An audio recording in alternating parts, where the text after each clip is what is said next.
Hello, I'm Marvin Kalb, and in just a moment, an hour of live, unedited, unrehearsed conversation with Pat Robertson, a Republican candidate for President of the United States. Stay with us for Candidates 88, coming right up.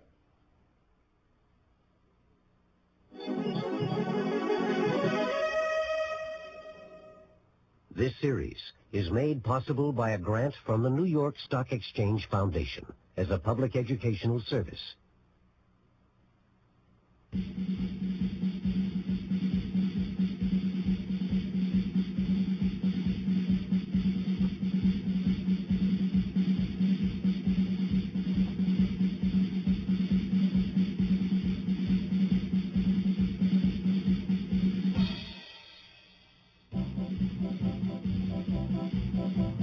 From the Kennedy School of Government at Harvard University.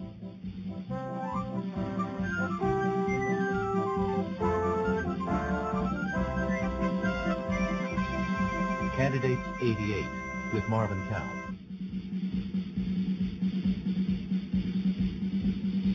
This week, a conversation with Pat Robertson.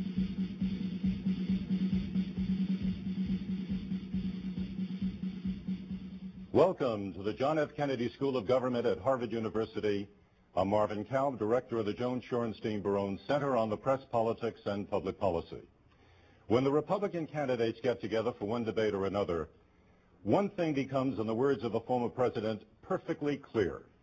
Bob Dole may sideswipe George Bush, and Al Haig may fire point blank a couple of tough questions at the vice president. Pete DuPont and Jack Kemp can criticize just about anybody, but no one lays a glove on Pat Robertson. The experts say because they are all concerned about whether they might alienate his own evangelical conservative constituency. We'll find out soon enough whether those concerns were justified. And before we talk to Pat Robertson, a little bit about him. Marion Gordon Pat Robertson is 57 years of age. Occupation, a presidential candidate. Family, married, 4 children. Hometown, Virginia Beach, Virginia. Education, a BA in history from Washington and Lee University, 1950. A law degree from Yale Law School, 1955. And a Master of Divinity from the New York Theological Seminary in 1959. Military, a first lieutenant of the U.S. Marine Corps, 1950 to 52. Career, founder of the Christian Broadcasting Network, university, law school, host of its talk show, The 700 Club, from 1959 until he declared his candidacy on October 1st of this year. He was ordained a Baptist minister in 1961. Let us now welcome Pat Robertson.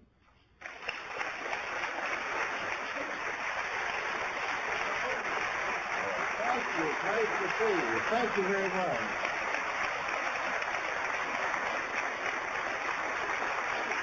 Mr. Robertson, let us start with U.S.-Soviet relations. All right. This has been a big week in Washington. Yes, it has.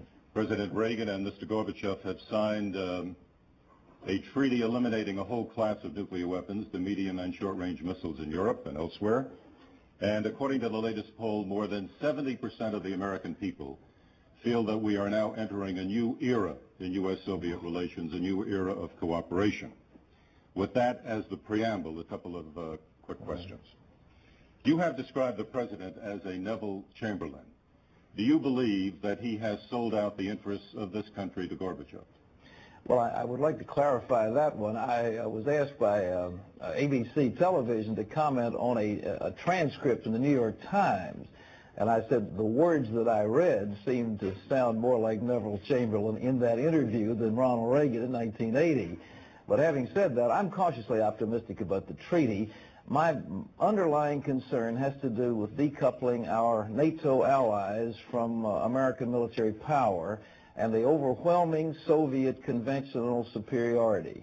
I think I would like to see the Senate put some kind of a condition subsequent on the treaty that indeed we would move forward with what's called mutually balanced force reduction in terms of conventional arms. I think that's the essential problem I have. So you do not feel that the president, in what he did last week, sold out the interests of this country? I still don't trust the Soviets. If they Who do you think the president does?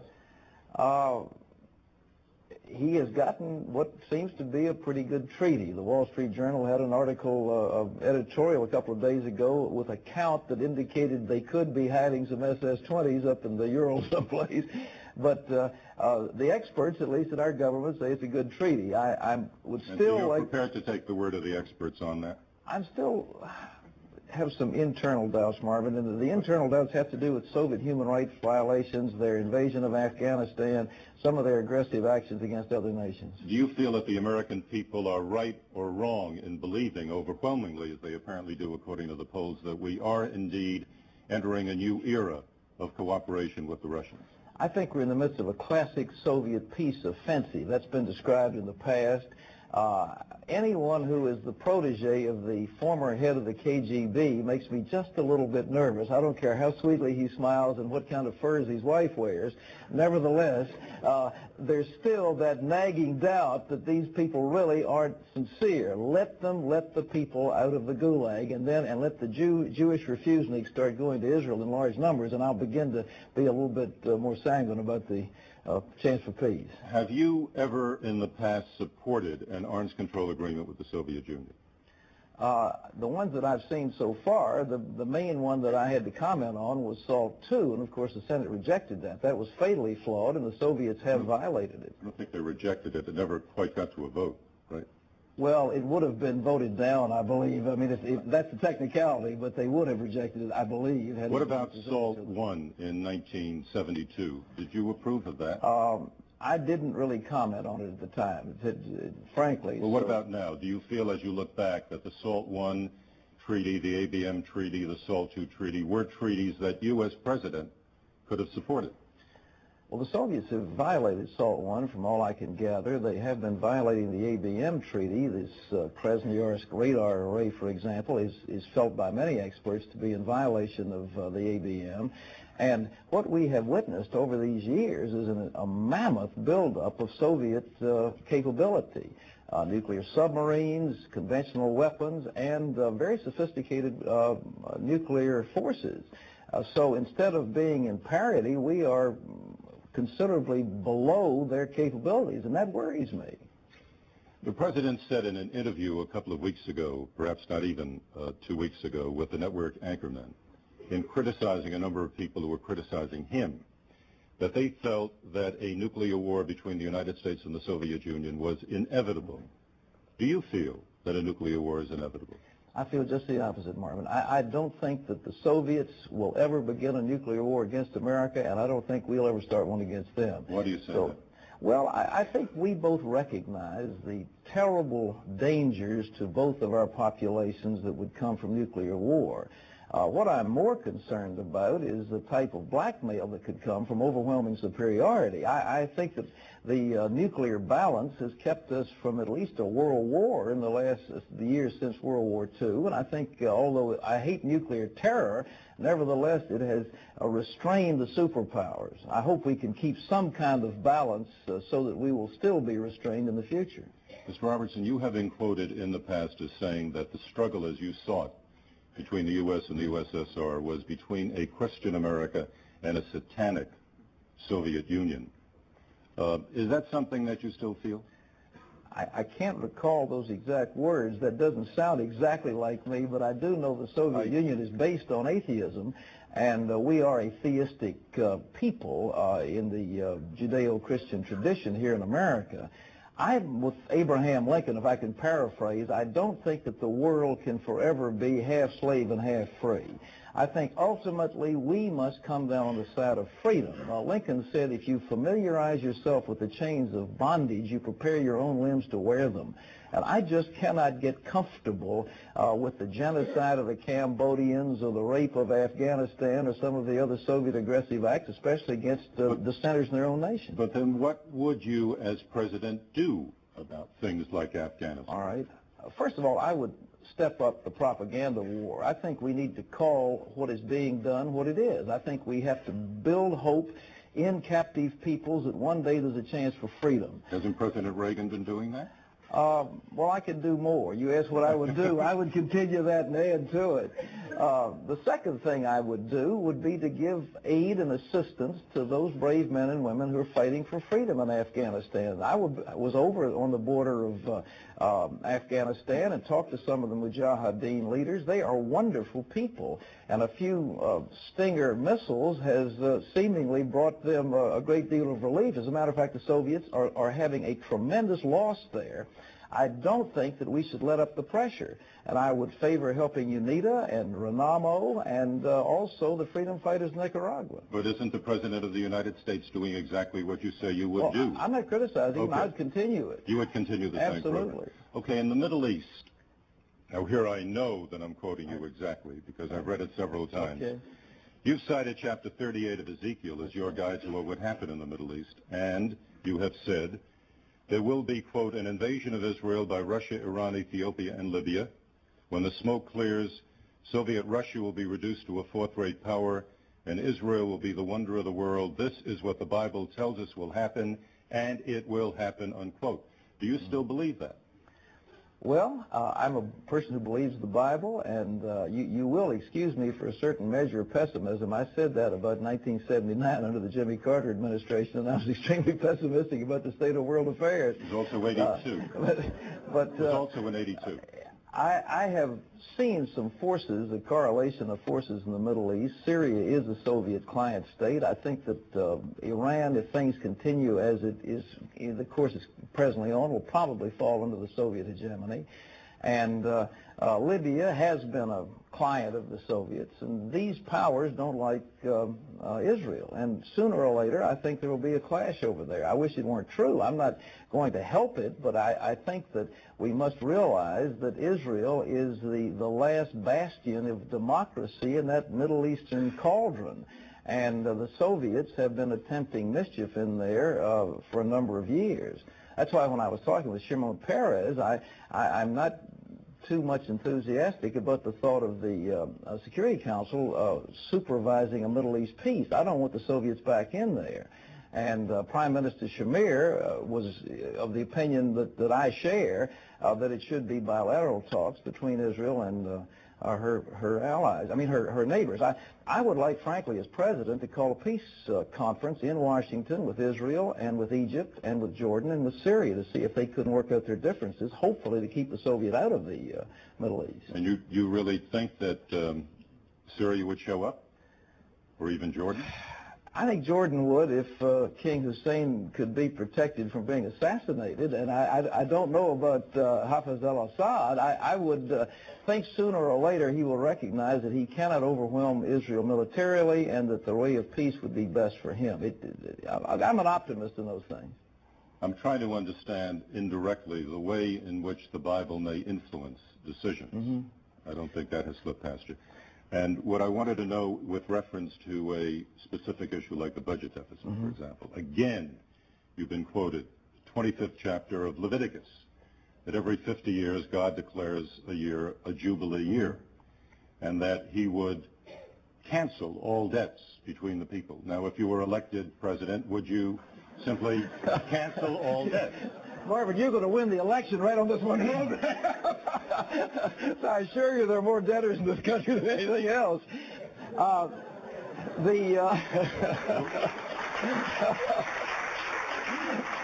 Would you cancel the debt? No, the president obviously can't cancel debts, but there was a Russian economist, Nikolai Kondratiev, and the famed Kondratiev cycle pointed out what happens in our Western civilization is that every 54, 56 years, there's a long wave cycle dealing with debt accumulation, and that's the largest number one single economic problem we're facing. There's $10 trillion in America, $10 trillion around the world. A large portion of that debt is uncollectible. Now, we do cancel it, but we do it with different means. We can hyperinflate it, as we did, as the Germans did, and bankrupt the middle class. Or we can put the economy through a ringer of a terrible depression and foreclosures and anguish. Or we could say, let's be realistic about this. Let's write some debts down to current market value of the underlying assets. Let's realize that third world debts to banana republics will never be paid. So why keep holding them on their balance sheet and adding non-existent interest to non-collectible loans? And that's what the big banks are doing. So that if the couple of $1 trillion that the U.S. is in debt, how much of that, if you can be specific, would you simply declare null and void? That can't be done. We have to honor the debts that we have, but I certainly think as a nation we should do something about paying it off. Our net savings as a nation is 2.8%. The private sector saves about 8%. The government is negative 5%, and so we come out less than 3%. And our saving rate is unconscionable right now. We're piling debt on top of debt, and there's going to be an awful crash unless we have some rational means. The Jews had a rational way of doing it. The Israelis, about 15 years out of the cycle, they said we'll begin to slow the thing down, and there was an easy, soft landing. That's all I'd like to say. Okay. How would you specifically handle the enormous budget deficit? Would you, for example, impose taxes on consumption? I think the way to do it, first of all, is to begin a series of budget cuts. The politicians, frankly, aren't playing square with the American people. Did you see that little ledger domain the Democrats pulled a couple of weeks ago? They said, we're going to save $900 million for the American people, and the way we'll do it is not to give ourselves as big a raise as we planned.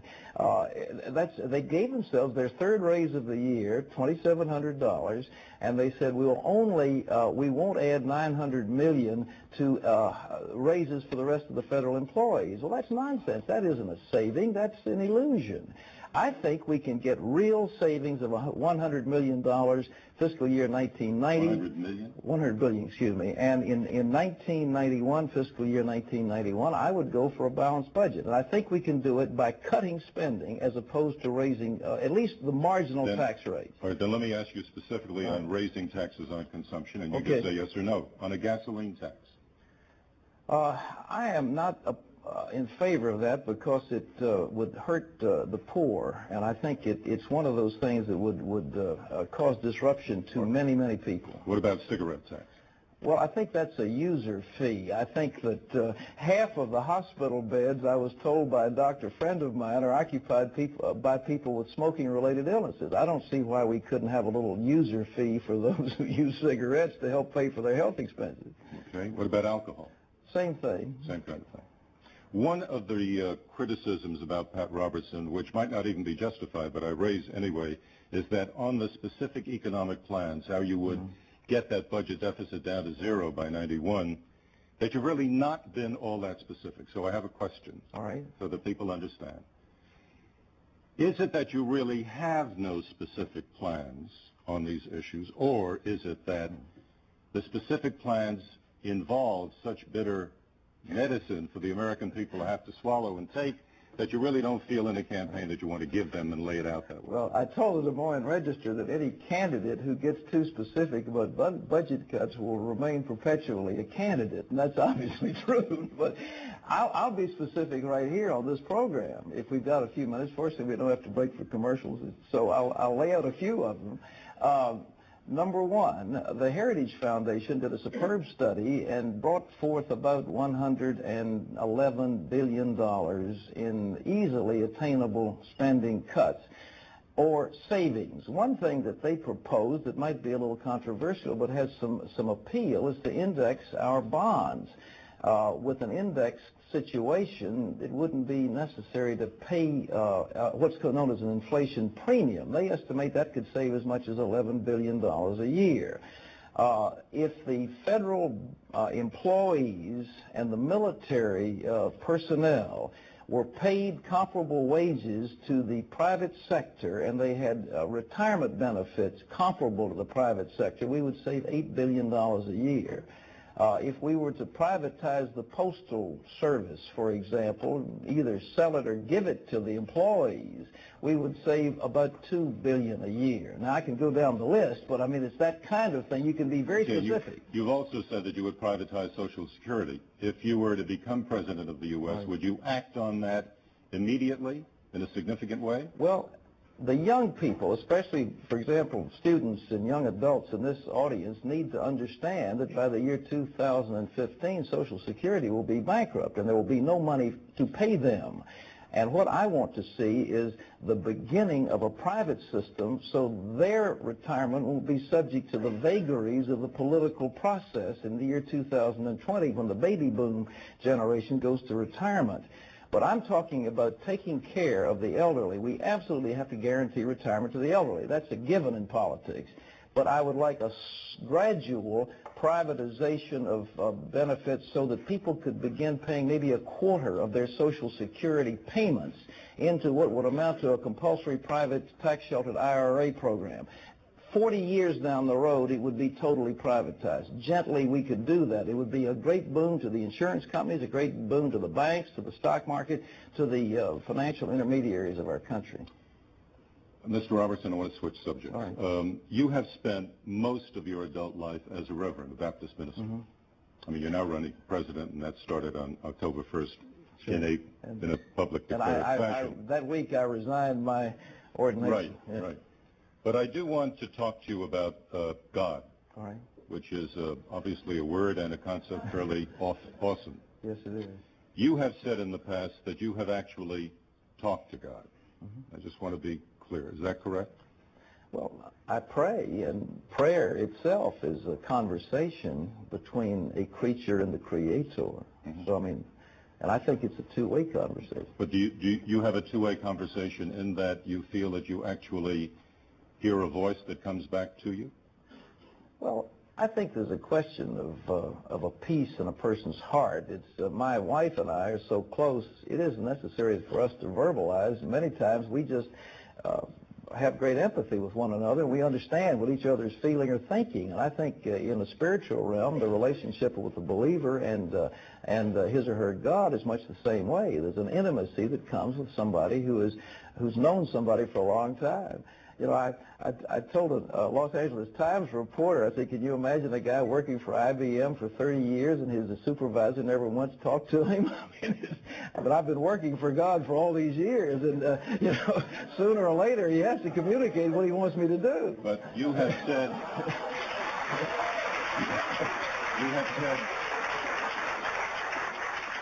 you have said that you have heard the voice of God, and I quote, level and conversational. And I'm trying to understand whether what you're saying is simply that in your mind you hear a voice, or do you literally, is there a voice that another person could share? Is it just something that goes from God's lips into your ear? If I could quote the psalmist David, he uses the term deep calls unto deep, and it's the kind of thing in a person's inner consciousness that he feels he's communicating with his creator, but it's not something that's just as commonplace, but it certainly is written about in the Bible. No, it is written about in the Bible, certainly, and Abraham had his discussions with God. And Moses and Moses David. in detail, right. Yeah. Okay. I just wanted to know whether you are one of them who has that kind of conversation with God. I think it's something that is available to all believers. I talked to the son of the man who translated, at least brought about modern-day Hebrew, and he said his father heard a voice, he saw a light, there was this thing that happened, and out of that he went to Israel to begin to do this monumental work. But there was at one point of time, he felt that he had been touched by God. Do you feel that you've been touched by God? Absolutely. But there are millions and millions of others who have too. You have said that when you made your decision to run, I've made this decision in response to the clear and distinct prompting of the Lord's Spirit. Mm-hmm. I know this is His will for my life. Mm-hmm. How do you know that?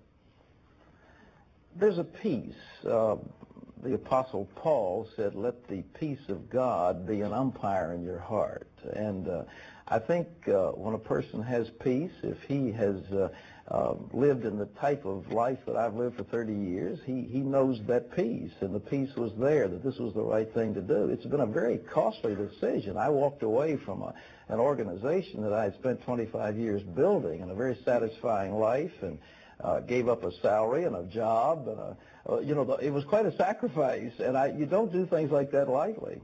Do you feel that if you were to become president, I don't mean to belittle even the concept here, but that God would be with you, for example, in the cabinet room when there are major decisions of state that have to be reached? I would certainly hope so. You know, Randall Brooke, who played the role of Annie on the Broadway show, she said, I would rather have a president who believed in a higher power than a president who thought he was the higher power. Do you have a feeling? Do you believe that God is a loving and caring God who looks out for every single human being? Absolutely. He is very caring and very compassionate and very forgiving and very understanding. How do you explain the Holocaust within that context? The only way I can explain it is that there are other forces at work in the world besides the force of good. And I remember William Shirer's book about the Third Reich, which I'm sure you've read. He used the term demonic to describe Adolf Hitler. He said he was demonized. The man was, somebody else might say, well, he was insane, but however you want to look at it, it was a hideous monstrosity that in no way could be attributed to God, but it certainly could be attributed to the enemies of God. You've spoken a great deal since you have declared your candidacy about the sanctity of the family. And I'd like to talk a little bit about your own, and not basing anything upon second or third-hand sources, but your own autobiography shouted from the rooftops. You described that moment when you felt born again, and you met a Dutchman named Cornelius van der Bregen, and he convinced you to go from swinger to saint. You went home and you told your wife, I'm saved, saved. And according to your own autobiography, she answered, Pat, you're drunk. Both of us are going to have to cut down on our drinking. Just because you've lost your mind to become a religious nut doesn't mean I have to go crazy too. Well, unquote. It was. Now, is that really what she was saying? Well, she didn't say it quite so strongly, but when I poured a bottle of There's a quote from your book. Well, when I poured a bottle of Ballantine Scotch down the drain, she thought maybe something strange had happened. But in any event, she soon felt it was the best way to go. It took about a year. All right. If she felt that, let me get into that next period, because again, from your book, when your wife was taking care of your baby son, and she was already 6 months pregnant, you announced that you're leaving and going to a religious retreat in Canada. Again, I'm quoting your wife's reaction from your own autobiography. Quote, I think you're sick. It's just not normal for a man to walk out on his wife and leave her with a small child when she's expecting a baby at any minute, while he goes off into the woods to talk to God. God doesn't tell people to do things like that, at least my God doesn't, unquote. But you left anyway. Why did you do that?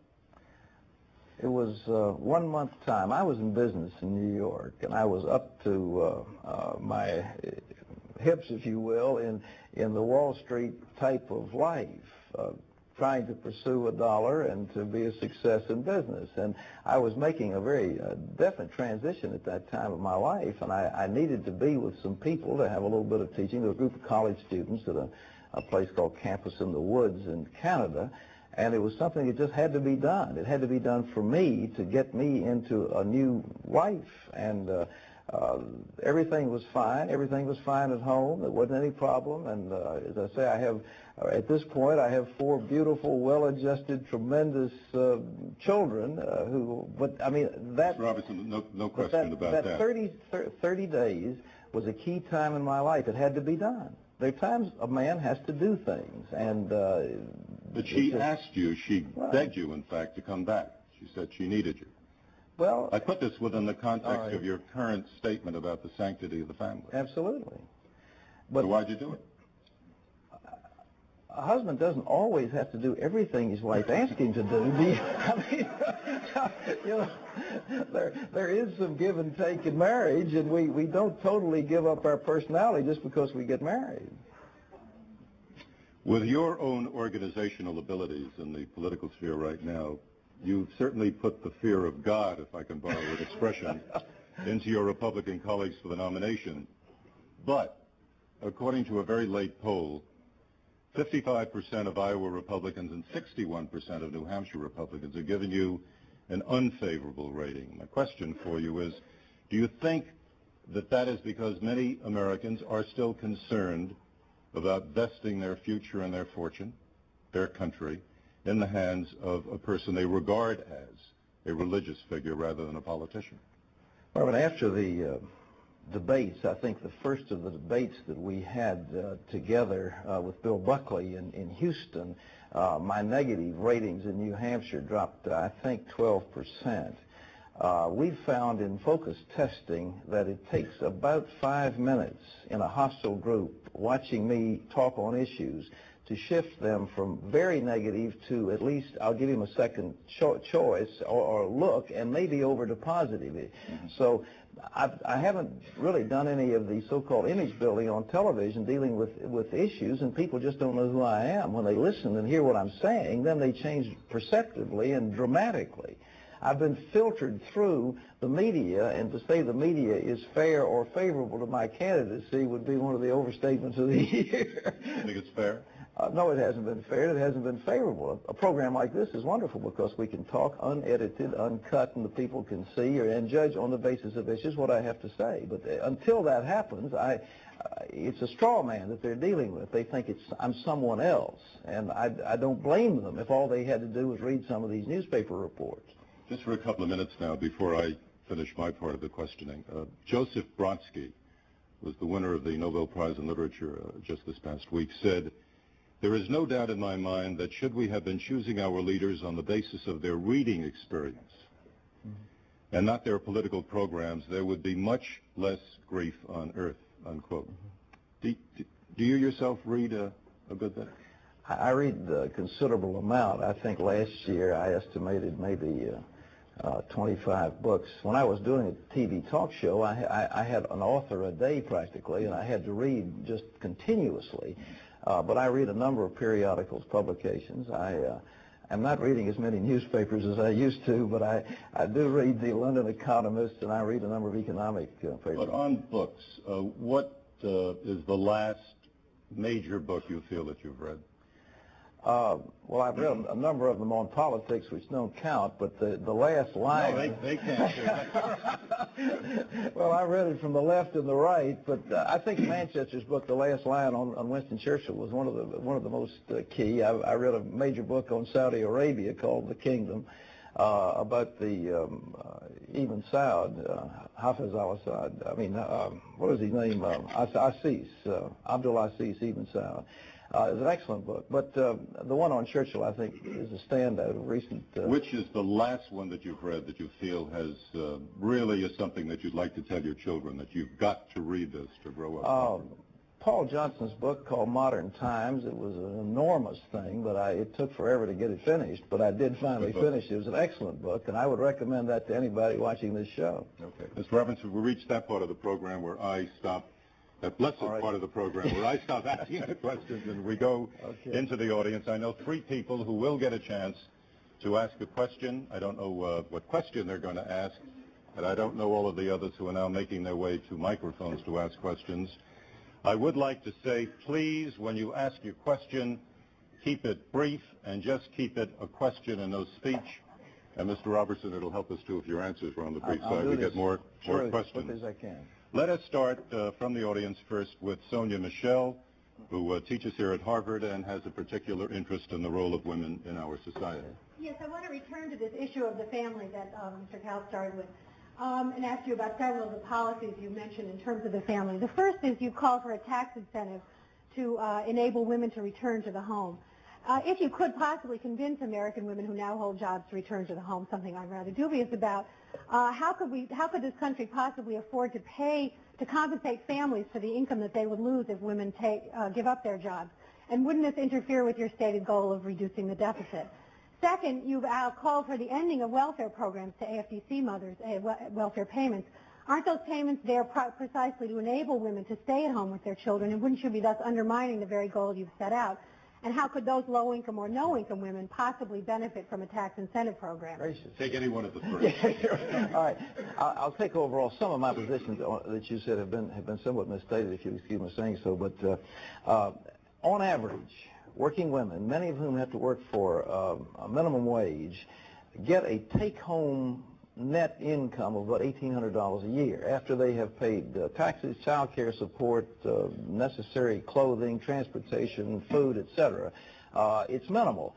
I would, they say the super moms of the early 1980s have become the burned out moms of the late 1980s, and I would like to give people an opportunity to be wives and mothers if they wish by using the tax incentives.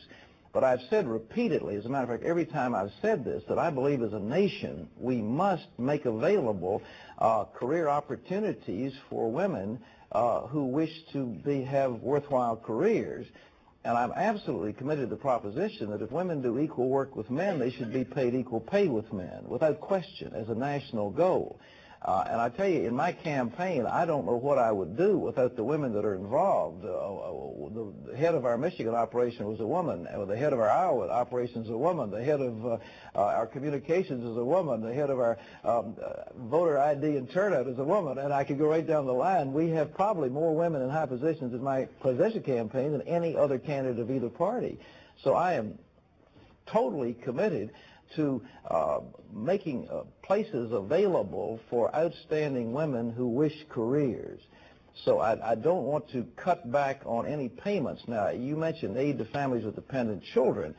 Regretfully, some of those programs have been an incentive to people who, in order to get out of an intolerable situation, as a young girl, teenage girl, would have a baby and would have an option to get an apartment or stay at home or get married. And I think some of the options should be taken away. I don't think we should have anything that breaks up family units, and we shouldn't have anything that encourages births out of wedlock. That's essentially all I'm saying. But never would I want to restrict poor women with children from getting assistance. I want to do everything I can to help them.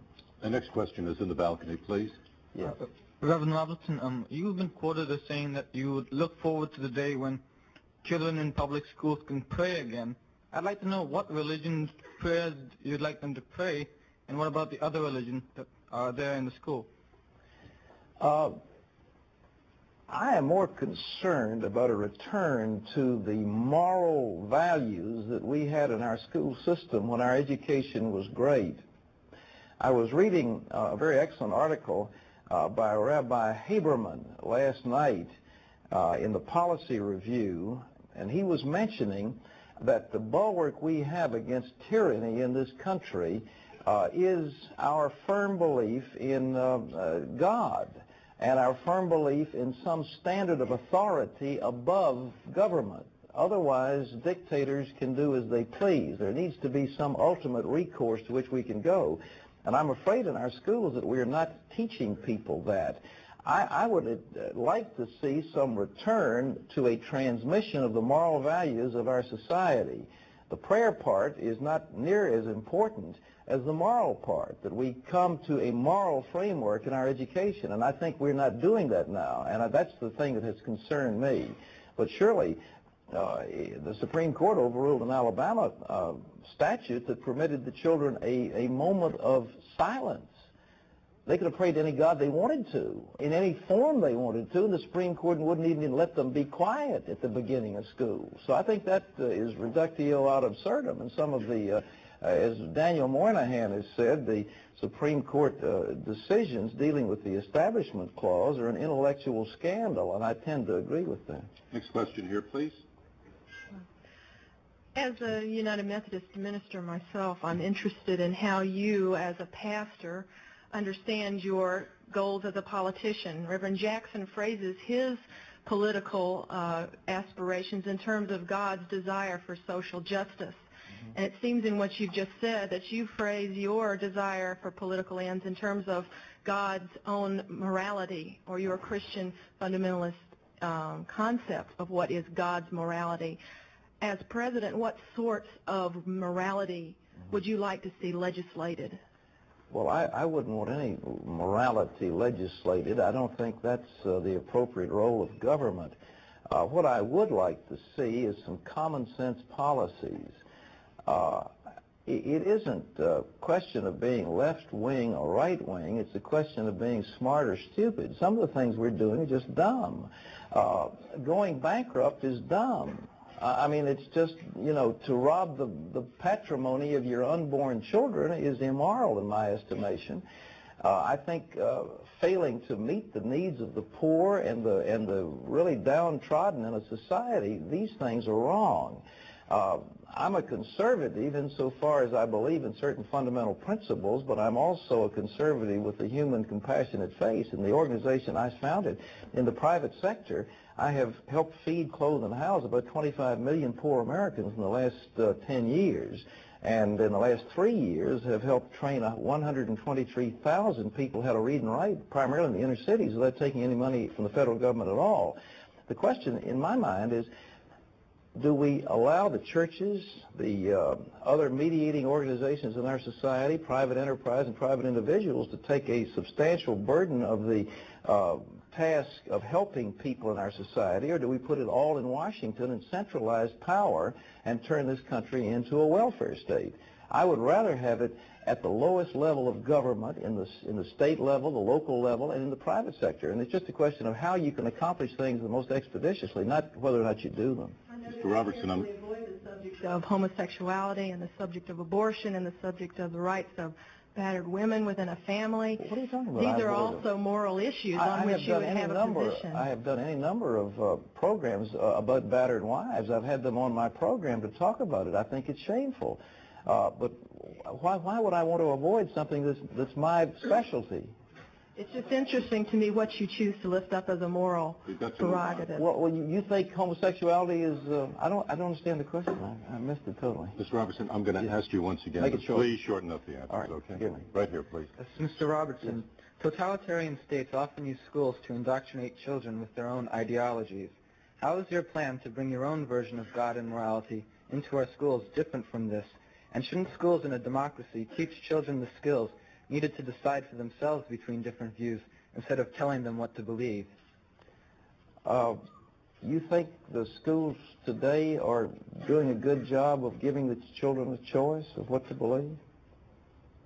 Well, could you answer my question, please? Well, I'm answering your question with a question. Do you think they're doing a good job? I'm not sure. Well, may I suggest that you read a book called Molly's Pilgrim, and written by a Jewish author who indicated that the word God was expunged from her manuscript by Harcourt Brace because they would not permit the term God to be used in a textbook in the public school system. And I would also recommend to you the reading of Professor Paul Vitz's excellent study on the social science textbooks used in America in about 70% of the schools. And you'll find there that the word marriage and wedding and wife and husband does not appear once.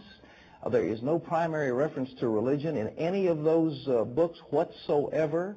And that Joan of Arc is portrayed as the first leader of the feminist movement. Now, if that's a fair treatment, I don't know, but that's what's being taught in the schools today. Read Professor Vitz, PhD, NYU. It's an excellent study. I'd like now to recognize Chris Kobach, a member of the Student Advisory Committee of the Institute of Politics. You stated that one of your primary ways in which you would make these budget cuts would be in eliminating bureaucratic waste. Yes.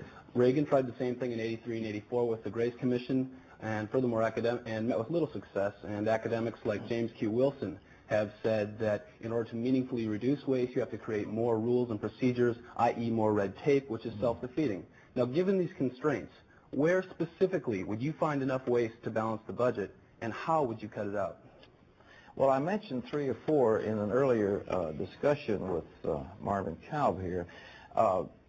We will never cut the budget and get rid of the waste until we get a Congress with enough guts to stand up to special interest groups.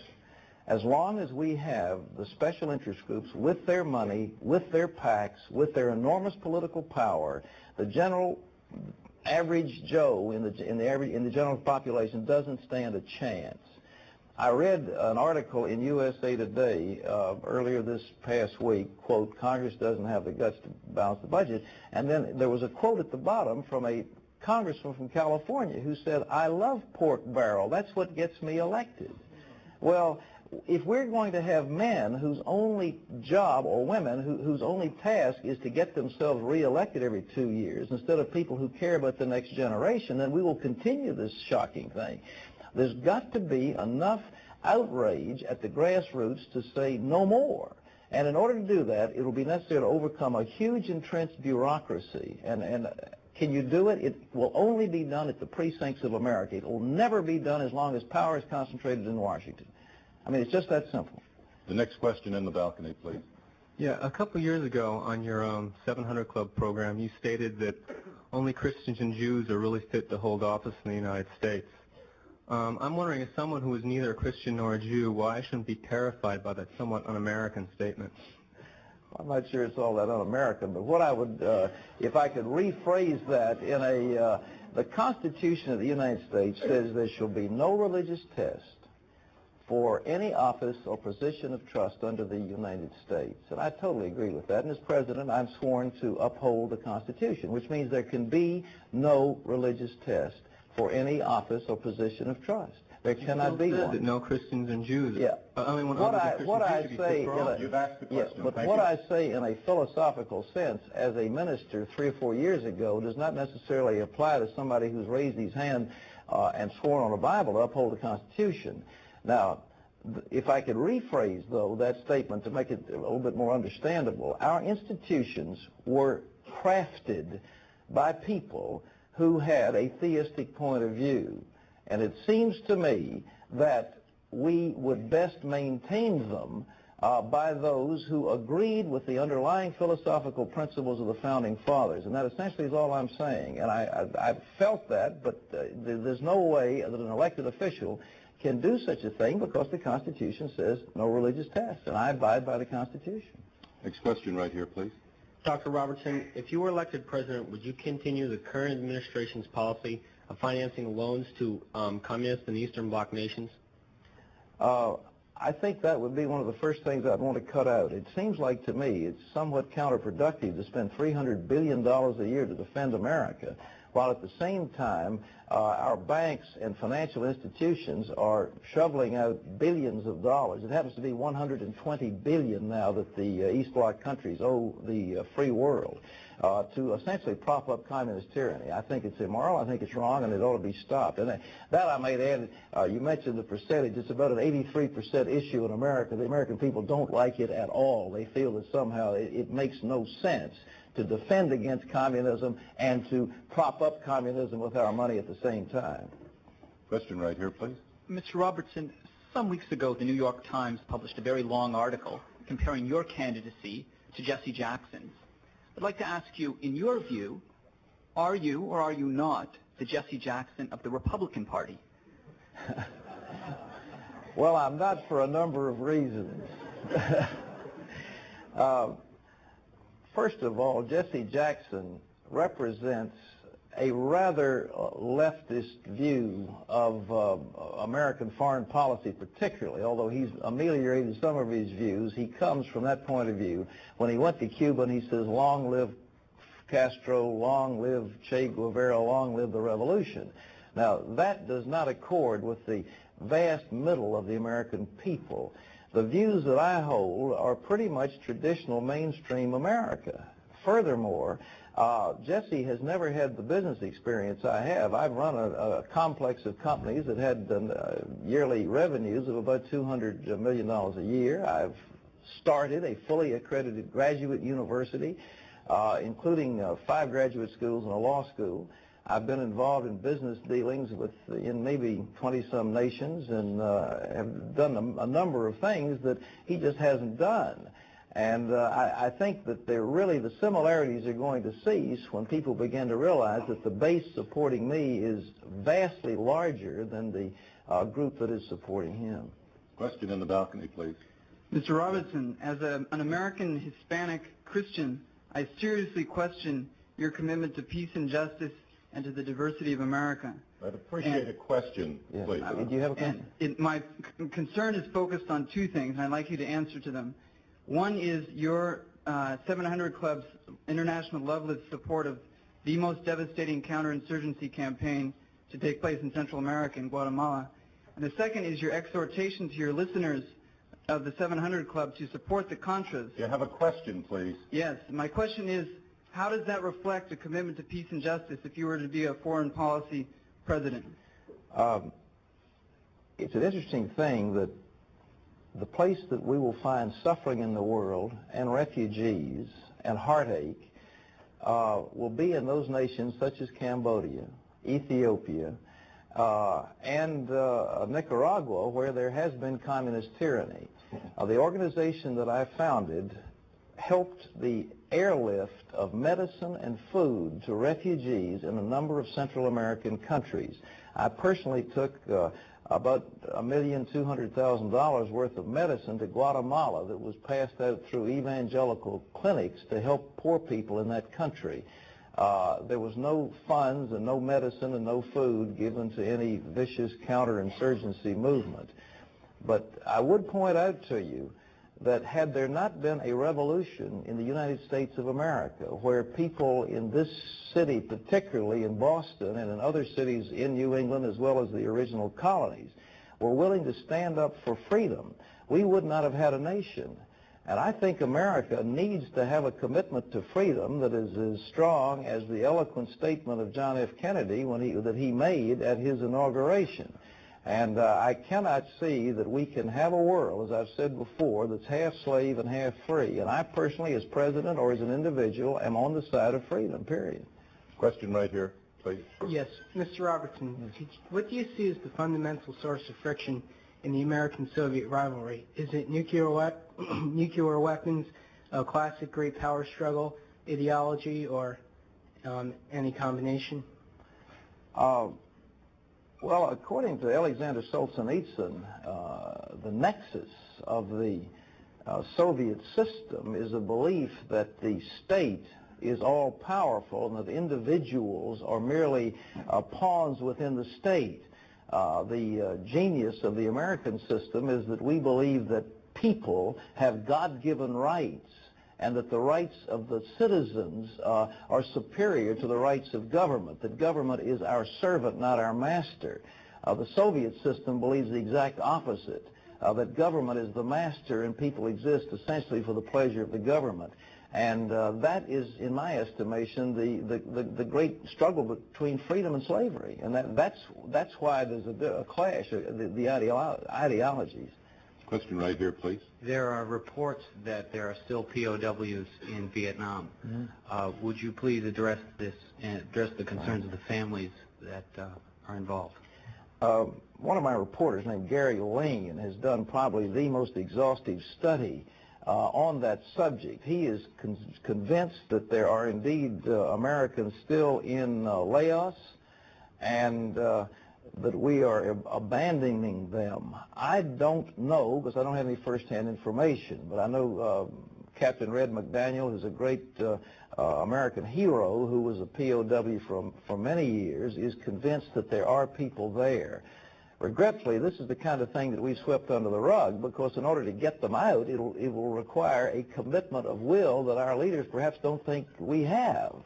But I think if brave Americans have gone into a war situation to fight for their country, whether or not that war was a good one or a bad one, and I'm not in favor of the war. I think it was a mistake. But once they're there and once they're captured, we must go in and get them out. And I don't think there's any other choice. Now, we should do so diplomatically, but I don't think we should even consider some kind of a war. But we can't sweep it under the rug. And I think that's what's been done from what I can gather, although I have good friends on the other side that said, don't believe it, that there are none left. So the debate rages, and I frankly don't have first-hand knowledge to give you an answer. But assuming they're there, we owe them a commitment as a nation to freedom. We are quickly running out of time, and our final questioner is Professor Harvey Cox, who's been teaching religion here at Harvard for many years. A very distinguished gentleman. You were talking to Ben Kinchelow a few years ago, Pat, and he asked you this question on your television show. does the Bible specifically tell us what's going to happen in the future? And you responded, yes, Ben, it specifically and clearly and unequivocally says that Russia will attack Israel and that God will then destroy Russia through earthquakes and volcanoes. That was 3 years ago that you said that. Then you wrote a book a couple years ago called Answers to 200 of Life's Most Probing Questions that was published in 1984. Machiavelli said, oh, that my enemy would write a book. I guess I've written so many of them. Since you have no record of voting, we have to read your book and your statement and ask you about them if you're running for president. That's right. In that book, you said, in 1984, we are getting very close to the time when God is going to say that the human race has gone far enough. He may be ready to step in and terminate this phase of human activity. Now, what I want to know is, as president, would you continue to operate on the premise that the Bible predicts that Russia will attack Israel and that God will destroy Russia by earthquakes, and that the human race is getting very close to the time when God is going to terminate it? And if so, how would that influence your foreign policy? The termination, that's... Hang on. We don't have time. Let's get the answer. I don't really think that I ever said that the human race would be terminated. This phase, that there is in the Bible a hope for one day, a millennium, a time of peace, a time when men will live together as brothers, a time when they will put down their weapons of war, and the swords will be made into plowshares and the spears into pruning hooks. And when nature will be at peace and we will stop having our military academies, they won't even study war anymore. That's the termination of the phase of fighting, killing, and hatred that we have now that would usher in an era of peace. And I devoutly hope such a thing will happen. The other seems to be somewhat clear. The blueprint in the latter days, a country described that fits the description of Russia may well invade Israel. But it's not something that foreign policy from America should be involved in. We do what we can to promote peace, and I would do everything as president to bring about peace. I'll work as hard as I can, but the rest is in God's hands, not mine. What is the final last word, in your opinion? What is the best word to describe Pat Robertson if we wind it up with that? Mr. President. Thank you. Thank you very much. Our time's up. Thank you very much. Thank you for being our guest. Ladies and gentlemen, thank you for being at least an enthusiastic audience. Next week, another candidate, Senator Al Gore of Tennessee, a Democratic candidate for President of the United States. And so for now, on behalf of the Joan Shorenstein Barone Center on the Press, Politics, and Public Policy here at the John F. Kennedy School of Government at Harvard University, I'm Marvin Kalb, and we'll see you next week with Candidates 88.